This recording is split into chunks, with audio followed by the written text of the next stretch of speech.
గురువుగారు, జగమెరిగిన వాడు అనే ఒక పదబంధాన్ని తెలుగువారు ఎక్కువగా వాడుతూ ఉంటారు. ఇందులో ఉన్నటువంటి అంతరార్థం ఏంటో తెలియజేస్తారా? జగమెరిగడం అనే అంశం ఎలాంటిది అంటే, లోకాన్ని తెలుసుకోవడం ఒక అర్థం, లోకానికి తానెవరో తెలియజేయడం రెండవ అర్థం.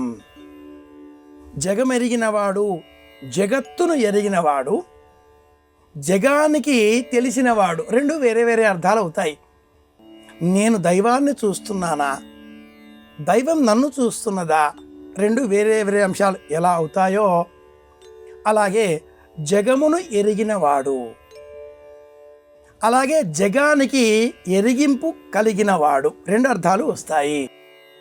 ఎవరికైతే జగత్తు లోకం తెలుస్తుందో అలాంటి వారిలో ఒక వేదాంతం ఉంటుంది. రెండవదిగా ఎవరైతే లోకానికి తెలిసిన వారు అయి ఉంటారో వారిలో ఒక అహం పెరుగుతుంది.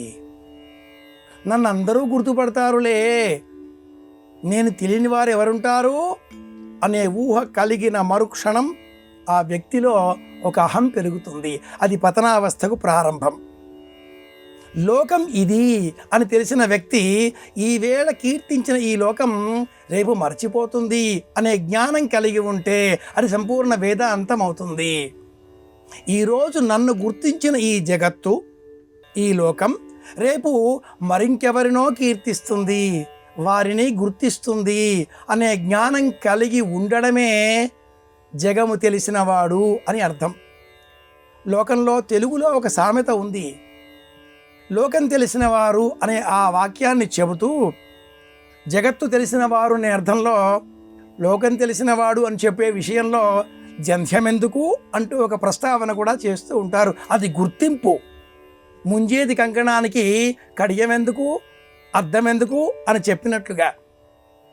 ఏతావాత ఈ సారాంశం ఏమిటి అంటే, జగత్తు తెలుసుకోవడం ఎంత ముఖ్యమో, జగత్తుకు నేను ఈనాడు తెలుసునో రేపు మరి ఒకరు తెలియవచ్చునో అనే జ్ఞానం, ఎరుక కూడా తెలిసి ఉండడం అంతే ముఖ్యం.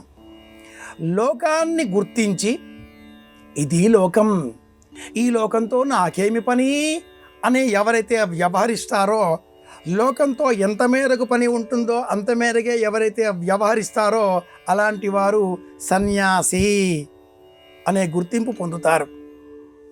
లోకం ఎవరినైతే గుర్తించి ఇతడు నిరుపయోగంగా ఉన్నారు అని నిర్ణయిస్తుందో అలాంటి వారిని సన్నాసి అనే పేరిట ఇదే లోకం నిందార్హుడిగా దూరంగా నిర్ణయిస్తుంది. రెండు పక్క పక్కన ఉండే పదాలే. జగత్తుకు తెలిసినవాడు, జగమును తెలిసినవాడు. ఎవరైనా కూడా జగత్తుకు తెలిసినవాడుగా జీవితాన్ని ప్రారంభించకుండా జగమును తెలిసినవాడుగా ఎదిగే ప్రయత్నం చేయాలి అనే నానుడి ఈ తెలుగువారి మాట వెనుక ఉండేటటువంటి నిజమైన అర్థం, అంతరార్థం. ఇది విషయం.